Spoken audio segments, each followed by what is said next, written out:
Քաղցկեղը մնում է այսօրվա ամենադժվար բուժվող հիվանդություններից, մահացության երկրորդ տեղն է զբաղեցնում սիրտանոթային հիվանդություններից հետո և նույնիսկ շատ երկրներում համարում են սոցիալ հիվանդություն, տարբեր պատճառներից ելնելով։ Քաղցկեղի աճը նկատվում է ամբողջ աշխարհում, բայց դա չի կրում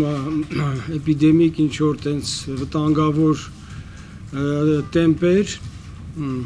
դա տարեկան մոտ 5%-ի չափով նկատվում է աճ։ Ընդհանուր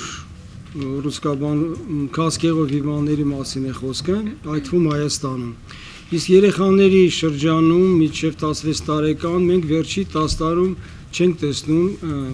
քանակի փոփոխություն, այսինքն տարեկան քանի նոր դեպք է ախտորոշվում մանկական քաղցկեղով։ Համենայն դեպս խնդիրները ոչ թե աճի մեջ են, այլ ավելի շատ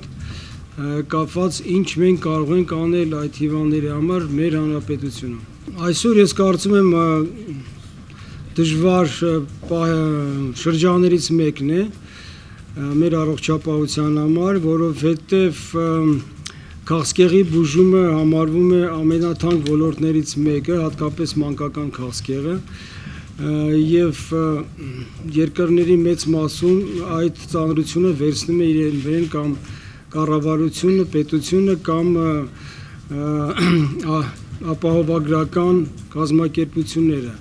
Մեզ մոտ երկրորդը դեռ զարգացած չի, շատ քիչ հիվանդներ են ունենում ապահովագրություն առողջապահական, իսկ ինչ վերաբերում է պետական ներդրումներին, դա բավարար չէ, որ մենք անցկացնենք ժամանակակից բուժում, և այսօր նույնիսկ մենք կանգնել ենք այն փաստի առաջ, որ մեր կենտրոնը արդեն այս շաբաթ չի կարողանում նույնիսկ ընդունել հիվանդներ, որովհետև այս տարվա պետական ներդրումների այդ ծավալը ավարտվել է և մենք լուրջ խնդիրներ ունենք այս պահին։ Միգուցե շուտով այդ խնդիրները կարող են լուծվել դրական, բայց այսօրվա վիճակով իհարկե դժվար խնդիրներ են ծագում։ Գիտեք ինչպես է, այդ հարցը սկզբնական ես էի բարձրացրել և հավանություն գտավ իդեմս պարոն Կուշկյանի և իդեմս առաջին տիկին Ռիտա Սարգսյանի, որը նախագահում է «Նվիրիր կյանք» հիմնադրամը, և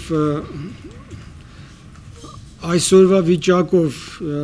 ես չեմ կարող ասել, որ փուլին է հասել այդ ծրագիրը, համենայն դեպս դեռ սկիզբը դրված չէ և կարող է որոշ փոփոխություններ լինի, նա լինի ոչ թե առանձին կառույց, կարող լինի ապագա ուռուցքաբանության կենտրոնի կառուցվածքում։ Բայց կլուծի ինչ-որ հարցեր, եթե լինի, այսինքն հույսեր կան։ Իհարկե, եթե դա լինի առանձին կենտրոն կամ առանձին ծառայություն, կլուծվի միայն այն դեպքում, եթե մանկական ուռուցքաբանությանը վերաբերվեն որպես առանձին խնդիր և դա չլինի ընդհանուր ուռուցքաբանության խնդիրների հետ։ Ստատիստիկան ամեն տարի հնչում է, երևի 1-2 անգամ, կարող եմ նորից կրկնել, չնայած դա հիմնահարցերից մեկը կարևորներից չէ։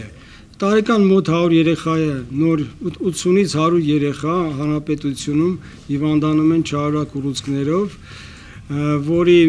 քառորդը դա արյան քաղցկեղն է,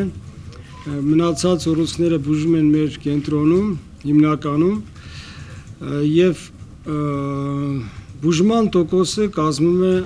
60-65%, այդքան երեխաներին մենք կարողանում ենք փրկել իրենց կյանքը։ Միայն հսկողություն, ժամանակ առ ժամանակ իրենք հսկվում են մեր կենտրոնում որպես դիսպանսեր հիվանդներ, արդեն ապագայում առողջացած շատ երեխաներ արդեն ծինակոչային տարիքում գալիս են ստուգվելու լրիվ առողջ վիճակում։